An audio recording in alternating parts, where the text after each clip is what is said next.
గ్రంథ పూర్తి 5. దేశికుడు శిష్యునకుపదేశంబునరించి బోధ చేసిన వెనుకన్ ఆశీర్వచనము పటుమని దాసుడుగా నిలచియున్న తన శిష్యవరుని దగ్గర తీసి తల మీద చేయిని వేసి ముద్దుడియు సబ్బాసు వంచని దువ్వి వేసి ముద్దుడియు సబ్బాసు వంచని దువ్వి ఈషు గుణమును విడువకు షుగుణ మతి నాపై ధ్యాస మరువా బోకు శాశ్వత దయము నీపై నుంచు వాడను లేసి పొమ్మిగ ఇంటికని గురు లేసి దీవెనలిచ్చి ఇప్పుడు తన శిష్యవరుని దగ్గర తీసి తల మీద చేయిని. ఇది శ్రీ నిజానంద పోలోజి వీరయాచార్య విరచిత్ ద్వయాత్మదోషరహిత పరమతత్వే గ్రంథపూర్తి నామ 15. జై నిజ గురుభ్యో నమః. శ్రీ నిజానంద పోలోజు వీరయాచార్య విరచితమైన శుద్ధ నిర్గుణ ప్రతత్వ బోధామృత కందార్థ దరువులలో గ్రంథ పూర్తి యందు ఈరోజు 5వ కందార్థం, అనగా ఈ ప్రకరణంలో చివరి కందార్థం. అయ్యలారా, ఇక్కడ గురు శిష్యుల నడుమ జరిగేటువంటి విధానాన్ని మనం బోధనా రూపంగా ప్రత్యక్షంగా దర్శిద్దాం. ఎలా అంటే, దేశికుడు శిష్యునకు నుపదేశంబునరించి బోధ చేసిన వెనుకన్, పరమదేశికోత్తముడైనటువంటి గురుదేవులు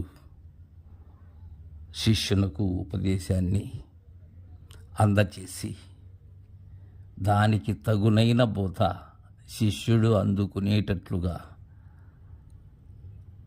అనుగ్రహించిన పిమ్మట, ఇక్కడ ఇరువురు కూడా సమవుజ్జీలై ఉండాలి. గురువు శిష్యులు ఇరువురు కూడా. గురువు సమర్థుడయి శిష్యుడు అసమర్థుడైతే కుదరదు. అలానే శిష్యుడు సమర్థుడయ్యి గురువు దగ్గర తగినటువంటి బోధ లేనప్పుడు కూడా కుదరదు. ఇవి రెండు గురు శిష్యులకు ఉండాలి. అలా ఆ ఉపదేశ క్రమాన్ని, బోధనా క్రమాన్ని సక్రమముగా 12 వర్షములు ఎరిగించిన పిదప ఆశీర్వచనము పటుమని దాసుడుగా నిలచియున్న తన శిష్యవరుని దగ్గర తీసి తల మీద చేయిని. శిష్య, సర్వభ్రాంతి రహిత స్థితి ప్రాప్తిరస్తున్నాయన. అజ్ఞాన మూలహరణం, జన్మకర్మ నివారణం, జ్ఞాన వైరాగ్య సిద్ధ్యం, గురుపాదోదకం పిబేత్. పూర్తిగా నీలో ఉన్న భ్రాంతి తొలగినది శిష్య.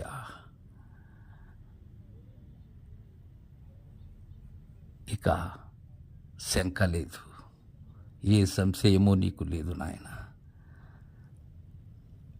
అని ఆశీర్వచనం పట్టమని ఆశీర్వదిస్తూ ఉండగా దాసుడుగా నిలబడి ఉన్నాడు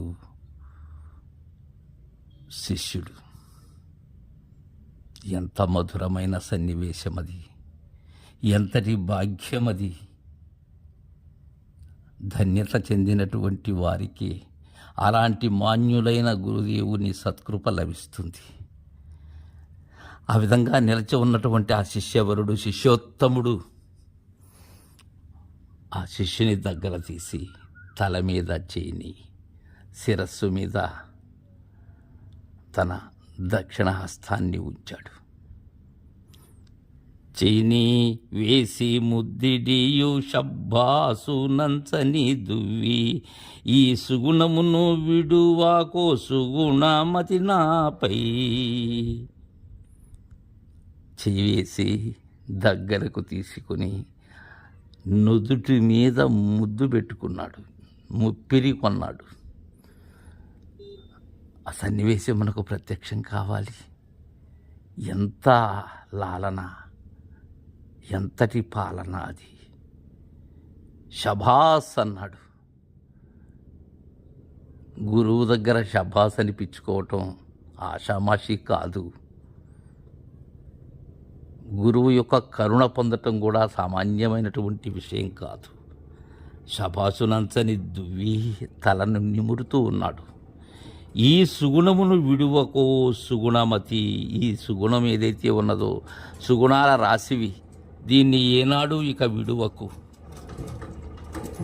నీకున్న ఈ సుగుణమే నీకు భూషణం. దీన్ని ఏనాడు కూడా విడువకు నాయన. సుగుణమతి నాపై ధ్యాస మరువగ బూకు శాశ్వత దయయు నీపై నుంచు వాడను. లేచి బొమ్మిగ ఇంటికని గురు లేచి దీవెనది చేయబుడు తన శిష్యావరుని. నాపై ధ్యాస మరువగ బూకు అంటున్నారు. ఎప్పుడూ గురు ధ్యాస ఉండాలి. ప్రతి శ్వాసలోనూ గురు ధ్యాస ఉండాలి. చాలామంది గురువు కనిపించినప్పుడు గురువుకు నమస్కారం చేయటం, ఏదో తనకు ఉండబడేటువంటి దక్షిణ తాంబూలాలు సమర్పించడం, ఇది కాదు.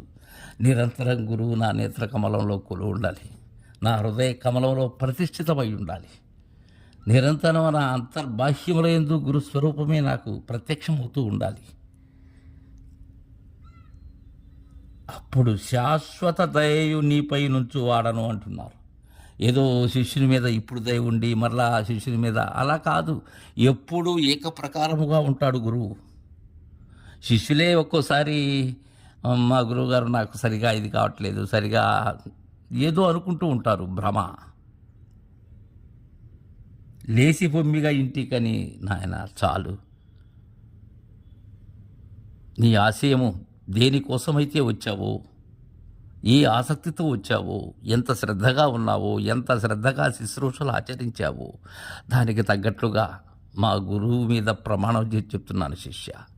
నేను తెలుసుకున్నటువంటిది ఘనమైనటువంటి ఈ శివరామ దీక్షిత పద్ధతి బోధనా క్రమాన్ని సంపూర్ణముగా నీకు అనుగ్రహించాను శిష్య. ఇక ఇంటికి వెళ్ళు నాయన.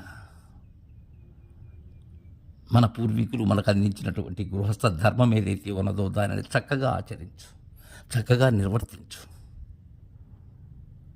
సాటి లేనటువంటి మేటి అయిన బోధను పొందావు, ఇక వెళ్ళు అని గురువు పైకి లేచి దీవెనలిచ్చి చెప్పవలసినటువంటివన్నీ చెప్పాడు. ఎలా నడుచుకోవాలో చెప్పాడు. అన్ని మర్మాల యొక్క గుట్టు విప్పి మరీ చెప్పాడు. ప్రతి గుట్టును బట్టబయలు చేశాడు. అలా దగ్గర తీసి తల మీద చేనిలి ఆశీర్వాదం చేసి పంపుతూ ఉన్నాడు గురుదేవులు. ఇది శ్రీ నిజానంద పోలోజు వీరయాచార్య విరచిత ద్వయాత్మదోషరహిత పరమతత్వే గ్రంథపూర్తిర్నామ 15 అధ్యాయ. జయ గురుదేవా.